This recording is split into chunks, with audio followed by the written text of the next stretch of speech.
The Piscine Molitor, once the most famous swimming pool in Paris. Opened in 1929, this was the place to see and be seen.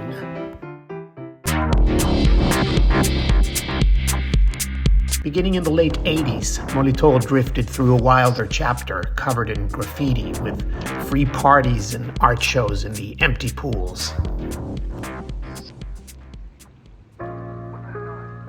In 2014, it was reborn as a luxury hotel and spa, carrying the memory of its past beneath the surface.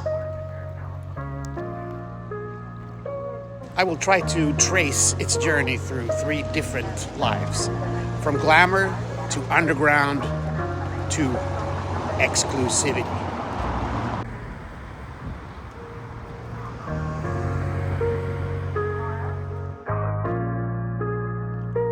On the western side of central Paris, in the 16th arrondissement, lies an elegant, elongated, ochre-yellow building covering nearly 5,000 square meters.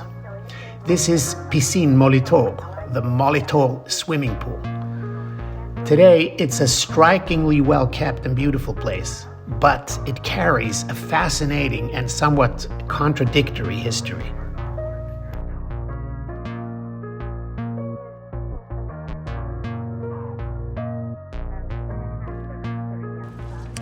The Piscine Molitor, once the most famous swimming pool in Paris. It opened in 1929 and was a symbol of Art Deco, elegance, and leisure. In the summer of Paris's roaring 20s, spilling into the early 30s, the 16th arrondissement held a new kind of leisure palace by the Bois de Boulogne.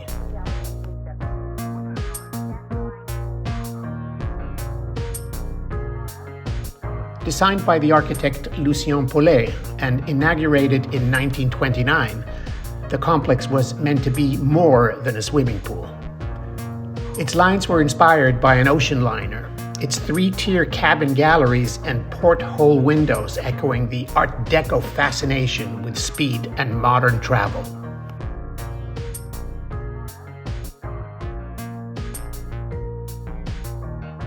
Inside were 2 grand basins, one indoor for the cooler months, and one vast outdoor pool edged by sand beaches and shaded with cabanas for the summer crowd.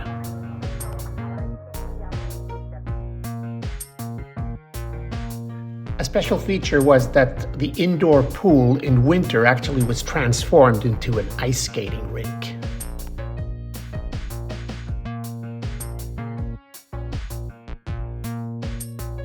Molitor quickly became the place to see and be seen, not just for serious athletes, but for fashionable Parisians who arrived in their latest swimsuits, lounged by the water, chatted under parasols, and participated in the spectacle of seaside style and urban leisure.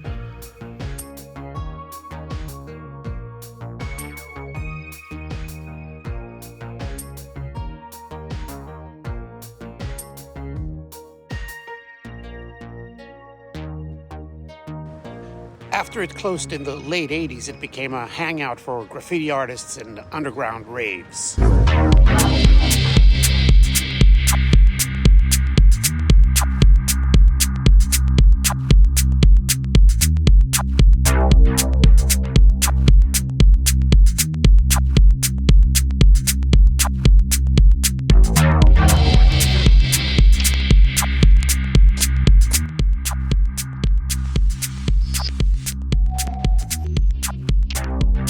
In the years between the early 90s and the early 2000s, Paris had its own underground soundtrack. A web of sound systems, squat warehouses, and secret calls that led to fields or abandoned factories on the city's edge. They called it the free party scene.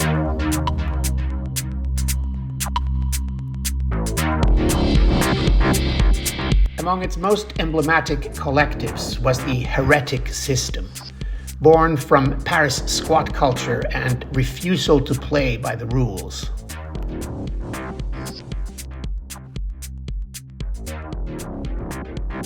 Names like Popov, Newt, Electrobugs, Noise Builder, and KRS built their own speakers, carried generators through holes in fences, and turned empty spaces into temples of light and distortion. On peut réunir, je sais plus, 4 ou 5 ou 6 000 personnes en plein Paris dans un lieu complètement fou.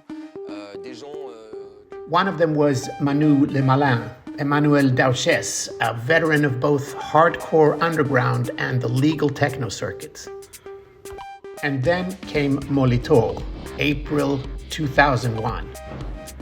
The old Art Deco swimming pool, closed since 1989, still filled with graffiti and garbage. That night, the heretic crew slipped inside with trucks of sound. 45,000 watts under a crackled glass roof, and thousands followed. The police surrounded the building, but they let the music run until the morning.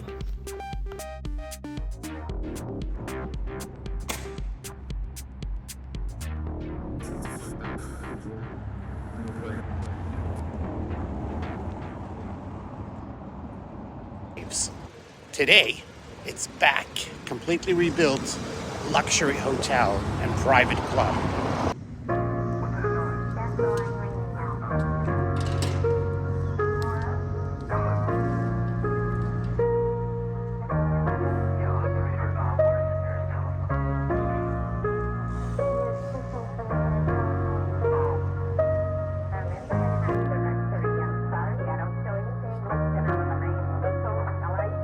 Today, Molitor has returned to its polished form.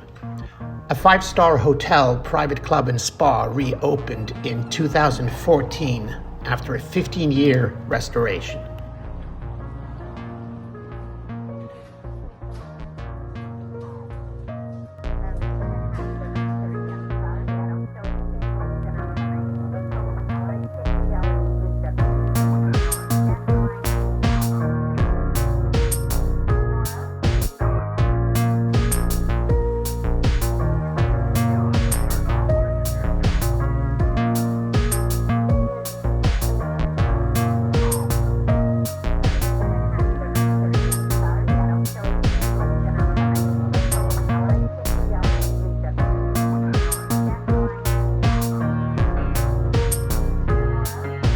The architects Jacques Rougerie and Alain Derbès recreated the 1929 Art Deco details down to the tiles and balustrades, while adding a glass-roofed modern wing for the hotel.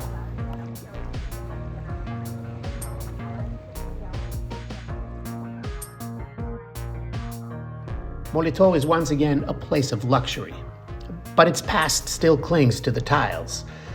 The Art Deco swimmers, the free party ravers, and today's spa visitors are part of one long Paris story about how the city reclaims its ruins again and again.